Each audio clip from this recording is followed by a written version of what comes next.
Welcome, travelers of the night and day. Come closer to the fire. This is where your listening practice begins. Let every crackle and word guide your imagination and your English. If you have ever started working on something important, only to check your phone 5 minutes later. If you have ever spent an entire day busy but accomplished almost nothing meaningful. If you have ever wondered why your brain refuses to focus when you need it most, then this lesson is not just for you, it is meant for you.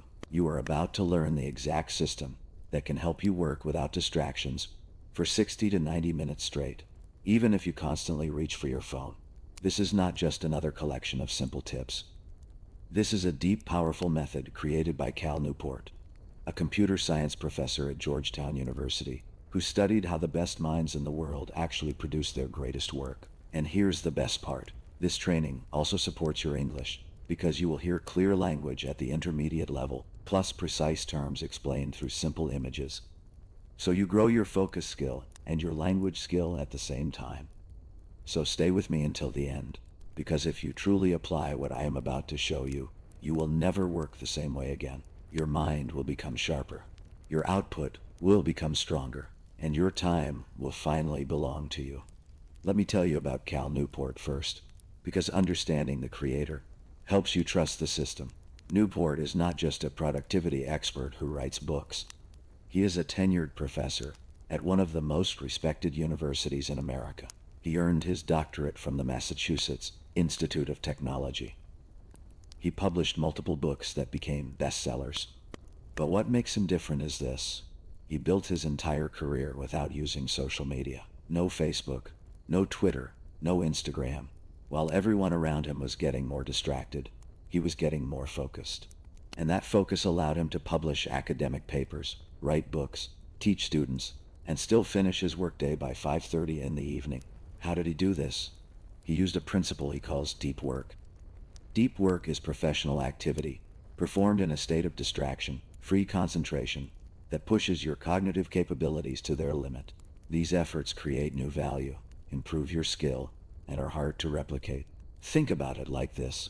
Deep work is like diving to the bottom of the ocean, where the water is calm, quiet, and full of treasure, while shallow work is like floating on the surface where every wave, every boat, every noise pulls your attention away. Most people spend their entire lives floating on the surface.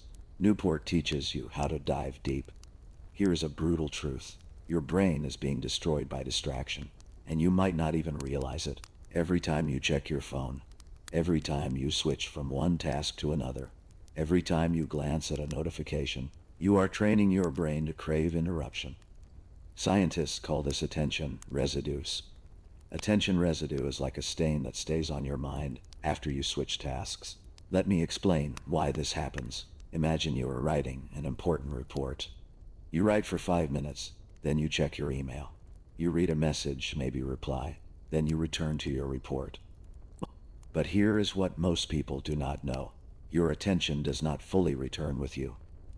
Part of your mind is still thinking about that email. Part of your focus is still fragmented. That fragment is attention residue, and it reduces your cognitive performance by up to 30%. That means you are working with only 70% of your mental power. Now imagine doing this 10, 20, 50 times per day. Your brain becomes weaker. Your focus becomes shorter.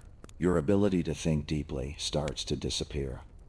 This is not your fault. This is the design of modern technology. Every app, every website, every device is engineered to grab your attention and keep it.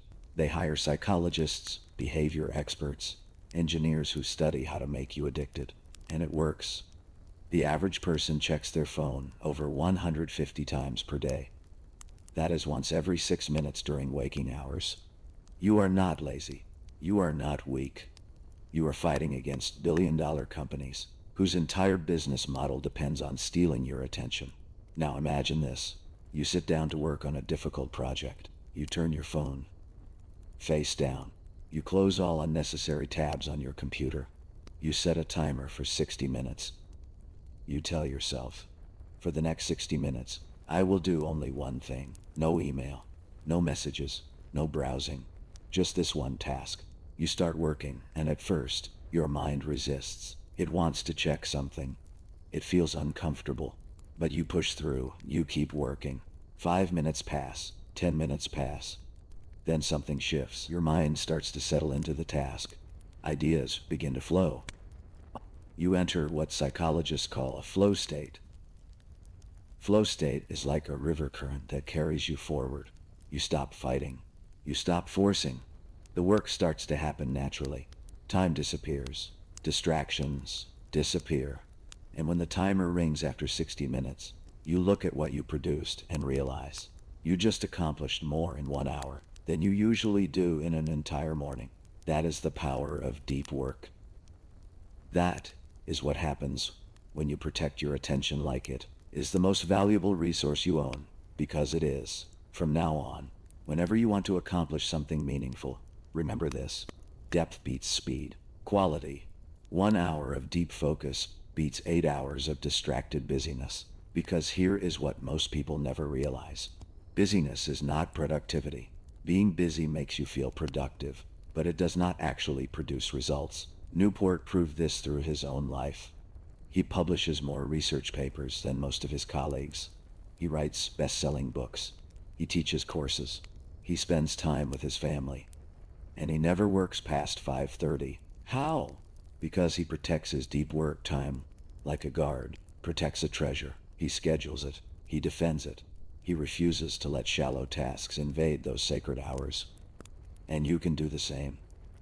Let me show you exactly how to build your own deep work system. This is not theory. This is a step-by-step method you can start using today. The first step is what Newport calls making the grand gesture. A grand gesture is a significant change to your normal environment, coupled with an investment of effort or money that increases the perceived importance of the task. Think about this. When J.K. Rowling was trying to finish the final Harry Potter book, she checked into an expensive hotel room. Why? Because the investment made the task feel more important. Her brain understood. We spent money on this. We must take it seriously. You do not need to book a hotel, but you do need to create some kind of gesture that signals to your brain that this time is different. Maybe you go to a library instead of working at home. Maybe you wear specific clothes only when you do deep work. Maybe you brew a special kind of tea and only drink it during focus sessions. The ritual does not matter. What matters is the signal it sends to your unconscious mind. This is not ordinary time. This is deep work time. Step number 2, eliminate every single distraction. Before you start, this sounds obvious, but most people do not do it properly. Let me give you the complete protocol. First, turn your phone to airplane mode. Not silent mode, not do not disturb mode. Airplane mode. Why? Because even when your phone is silent, your brain knows it is connected. Your brain knows a notification might appear at any second. Why? And that knowledge creates background anxiety that fragments your focus. Airplane mode severs. Your brain can finally relax because it knows nothing can interrupt you. Second, if you must keep your phone nearby, put it in another room. Studies show that even having your phone on the desk face down reduces your cognitive capacity. Your brain uses energy to resist checking it. Save that energy for your work. Third, close every browser tab, except the ones you absolutely need for this specific task. Every open tab is a small voice whispering, "Check me, look at me, I might have something interesting." Silence those voices. Fourth, if you work near other people, put on headphones. You do not even need to play music. Just wearing headphones signals to others, "I am not available right now," and it creates a psychological barrier that helps you focus. Fifth, prepare everything you need before you start. Water bottle, notebook, pens, documents, whatever tools your task requires. Because once you begin deep work, you do not want to break the session by searching for supplies. Step number 3, set a specific time limit and challenge yourself to beat it. Newport calls this productive meditation, but I think of it as focus training. Here is how it works. Take a task that you know will take you roughly 2 hours.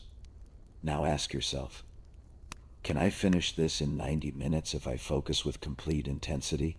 Set a timer for 90 minutes and treat it like a game. You are racing against the clock. This creates urgency. Urgency creates pressure. Pressure creates focus. Your brain stops wandering because it has a concrete deadline. You stop checking email because you do not have time. You stop doubting yourself because you are too busy executing. And here is the fascinating part. You will usually finish the task in 90 minutes or less, not because you are rushing, not because you are sacrificing quality, but because you are finally working with your full mental capacity instead of the fragmented 70% you normally use. This is what Newport means when he talks about intensity. Intensity matters more than duration. 90 minutes of intense focus beats 4 hours of distracted effort every single time. Let me tell you something no one talks about.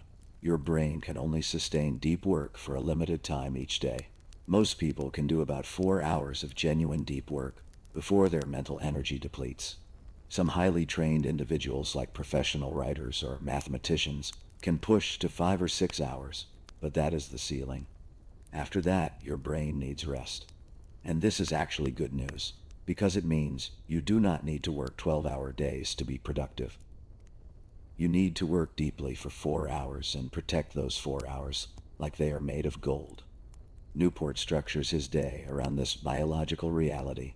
He schedules his deep work sessions in the morning when his mind is freshest. He does 2 90-minute blocks with a short break between them. That gives him 3 hours of deep work before lunch. Then he does one more 90-minute block in the early afternoon.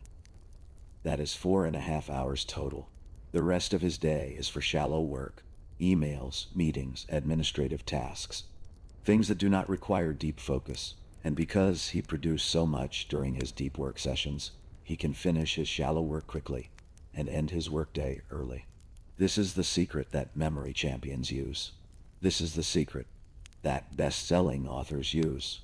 This is the secret that successful scientists use. They do not work more hours. They work more deeply during fewer hours. Step number 4. Train your brain to resist distraction, even when you are not working. This is one of Newport's most powerful insights, and most people completely miss it. You cannot expect to eliminate distractions during work hours if you feed your brain constant distractions during your free time. Let me explain why this happens. Your brain is like a muscle. Whatever you train it to do, it gets better at doing. If you train your brain to switch tasks constantly, to seek novelty every few seconds, to check notifications compulsively, then that becomes your default mode. And you cannot simply turn off that mode when you sit down to work. The distraction habit follows you everywhere. Newport has a radical solution. Schedule when you will use the internet and avoid it completely outside those times. This sounds extreme, but think about what this actually means. Instead of being online all day and trying to carve out focus time, you flip the equation. You are offline by default and only go online during scheduled periods. For example, you might schedule internet blocks at 10 in the morning, 1 in the afternoon, and 4 in the evening. Each block lasts 30 minutes. During those times, you can check email, browse social media, research whatever you need. But outside those blocks, you are completely offline. Your phone stays in airplane mode. Your computer has no internet connection. At first, this feels almost impossible. Your brain panics. It craves the stimulation. But after a few days, something remarkable happens. Your mind starts to reclaim its natural ability to focus. The urge to check your phone decreases. The anxiety about missing something fades. And during your work sessions, you can finally think deeply because your brain is no longer addicted to constant stimulation. Here is what most people never realize. You are not fighting against your phone. You are fighting against your own brain chemistry. Every time you check your phone and see something new, your brain releases a small amount of dopamine. Dopamine is a neurotransmitter that creates pleasure and reinforces behavior. It is the same chemical that makes gambling addictive, that makes video games compelling, that makes scrolling through social media feel impossible to stop. Tech companies know this. They design their apps to maximize dopamine release. Every notification, every like, every new message is a little hit of dopamine that tells your brain, and your brain learns. It becomes trained to seek that hit constantly. This is why you reach for your phone without even thinking about it. This is why you feel anxious when you cannot check it. This is not willpower failure. This is neuroscience. The good news is that you can retrain your brain. Neuroscientists call this neuroplasticity, which means your brain can change its structure based on what you practice. If you practice distraction, you get better at being distracted. If you practice focus, you get better at focusing. Newport proved this in his own life. He never had social media accounts. He trained his brain from the beginning to work in long, uninterrupted sessions, and that training made him capable of producing an enormous amount of high-quality work in relatively few hours. You can do the same, but you must start treating your attention like something precious that needs protection. Step number 5. Establish a shutdown ritual that marks the end of your workday. Newport calls this the shutdown complete protocol. Here is why this matters. If you allow work to bleed into your evening, if you check email after dinner, if you think about projects before bed, you never give your brain true rest. And without rest, your capacity for deep work the next day decreases. Your mind needs downtime to process information, to consolidate memories, to recover its focus strength. Newport has a specific ritual he performs every evening before he leaves his office. First, he reviews his task list for the day and checks what he completed. Second, he looks at his calendar for the next few days to make sure he is not forgetting any deadlines. Third, he makes a rough plan for the next day so he knows what his deep work sessions will focus on. Fourth, he closes his notebook and says out loud, "Shutdown complete." That phrase is the signal. It tells his brain, work is over. You can stop thinking about it now. And because he does this ritual every single day, his brain has learned to trust it. When he says shutdown complete, his mind actually lets go of work concerns. He can spend his evening with his family, read books, relax, without work anxiety creeping in. And because he gets true rest, he wakes up the next morning with full mental energy, ready for another round of deep work.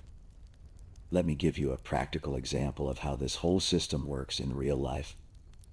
Imagine you are a student preparing for an important exam. You have 2 weeks to study. Most students would study a little bit each day, maybe 2 or 3 hours spread across morning, afternoon, and evening, constantly interrupted by phone notifications, social media breaks, conversations with friends. They study for 30 hours total, but retain maybe 40% of the information because their focus was so fragmented. Now imagine you apply the deep work method. You wake up early. You do your shutdown ritual in reverse. You review what you plan to study today. You gather all your materials. You set your phone to airplane mode. You go to the library. You find a quiet corner. You set a timer for 90 minutes. You study with complete focus. No phone, no distractions, just you and the material. 90 minutes pass. You take a 20-minute break. You walk outside. You drink water. You let your mind rest. Then you return for another 90-minute session. That is 3 hours total, but with complete focus. You retain 80% of the information because you gave it your full attention. Over 2 weeks, you do this 4 times per week. That is 12 deep work sessions. 12 times 3 hours equals 36 hours of studying, all of it deeply focused. You will outperform the distracted student by an enormous margin, not because you studied more hours, but because you studied more deeply during those hours. This is the core principle. Intensity matters more than time. Right now, pause and try this. Close your eyes for a moment. Imagine yourself sitting down to work on your most important project. Imagine your phone is in another room. Imagine your computer has only one tab open. Imagine a timer counting down from 90 minutes. Imagine yourself working with complete focus. No interruptions, just pure concentration. Imagine how much you could accomplish. Imagine how good that would feel. Open your eyes. That image is not fantasy. That is what your life can look like if you commit to this system. That feeling of deep accomplishment, of knowing you did your best work, of finishing your day with real progress instead of busy exhaustion. That feeling is available to you right now. All you need to do is protect your attention. Here is one of the most powerful techniques in history, and it comes directly from Newport's research. He studied how different professionals structure their days, and he found 4 distinct approaches to deep work. The first is the monastic philosophy, where you eliminate or drastically reduce shallow obligations and spend almost all your time on deep work. This works for writers, researchers, or artists who can control their schedule completely. Most people cannot do this. The second is the bimodal philosophy, where you dedicate large chunks of time to deep work, maybe a full day per week or a full week per month, and handle shallow work during the remaining time. This works well for professors who can batch their teaching into certain days and reserve other days for research. The third is the rhythmic philosophy, where you establish a daily habit of deep work at the same time every day. This is what most people should use. You carve out the same morning hours every day for deep work, and your brain learns to expect it. The ritual becomes automatic. The fourth is the journalistic philosophy, where you fit deep work sessions into your schedule whenever you have free time. This requires significant practice because you need to switch into deep work mode quickly without lengthy rituals. Newport himself uses the rhythmic approach. He does deep work every morning at the same time. His brain knows morning equals focus time, and because it happens every day, he does not need to use willpower to start. The habit carries him. Let me tell you something no one talks about. Deep work is not comfortable. When you first start practicing it, your brain will resist. You will feel restless. You will want to check your phone. You will convince yourself that you need to look something up online. You will think of a dozen urgent tasks that suddenly seem important. This is normal. This is your brain fighting against the new pattern you are trying to establish. Do not give in. Recognize these feelings as resistance, as the old habit trying to survive. Push through them. The discomfort usually lasts about 15 minutes. After that, your mind starts to settle. After 30 minutes, you enter flow. After 60 minutes, you look up and realize time disappeared. This gets easier with practice. After a few weeks of consistent deep work sessions, your brain adapts. The resistance decreases.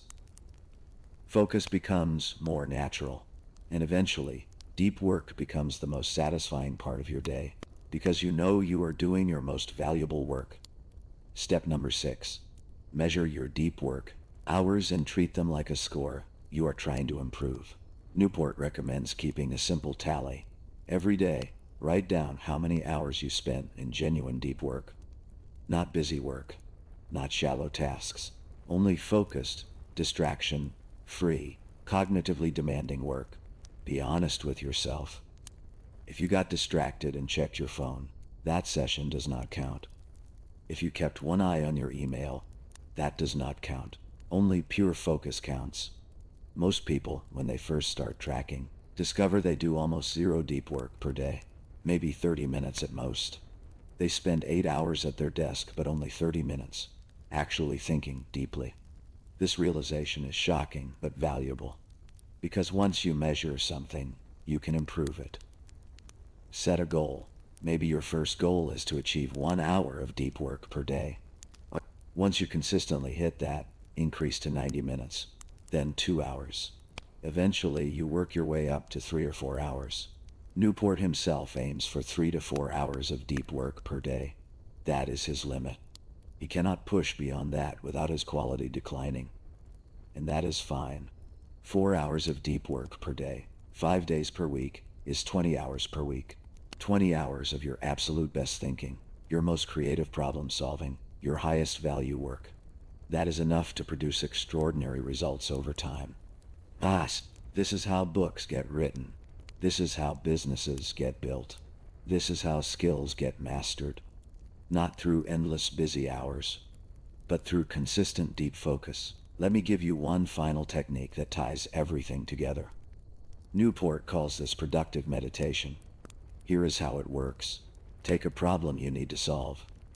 Something that requires deep thinking but not physical materials. Maybe you are trying to figure out how to structure an essay. Maybe you are working through a difficult programming challenge. Maybe you are planning a business strategy. Hold that problem in your mind, then go for a walk. Do not bring your phone. Do not listen to music or podcasts. Just walk and think. At first, your mind will wander. Bring it back to the problem. Your mind will wander again. Bring it back again. Keep doing this. What you are doing is training your ability to sustain focus, even without external structure. You are building your concentration muscle. And often, the physical movement of walking helps ideas flow. You will find solutions appearing that never came when you were sitting at your desk. Newport does this regularly. He walks around his neighborhood while thinking through research problems. The combination of movement, solitude, and focused thought creates a powerful thinking environment. Try this once per week. Pick a problem. Go for a 30-minute walk. Think about nothing else. You will be amazed at what your mind produces when you give it space and direction. Without distraction, let us review what we learned. Step 1.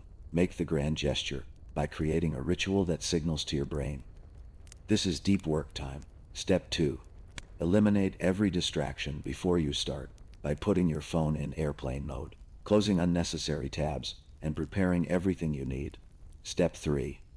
Set a specific time limit and challenge yourself to finish faster through intense focus. Step 4. Train your brain to resist distraction even during free time by scheduling internet use and staying offline by default. Step 5. Establish a shutdown ritual that marks the end of your workday so your brain can truly rest. Step 6. Measure your deep work hours and treat them like a score you are trying to improve. If you apply these steps daily, you will accomplish more in 3 months than most people accomplish in a year. But more than that, you will become someone different. You will become someone who does not get pulled around by notifications, by other people's agendas, by the constant noise of modern life. You will become someone who decides what matters and gives it your full attention. You will become someone who produces work you are proud of because you gave it everything you have.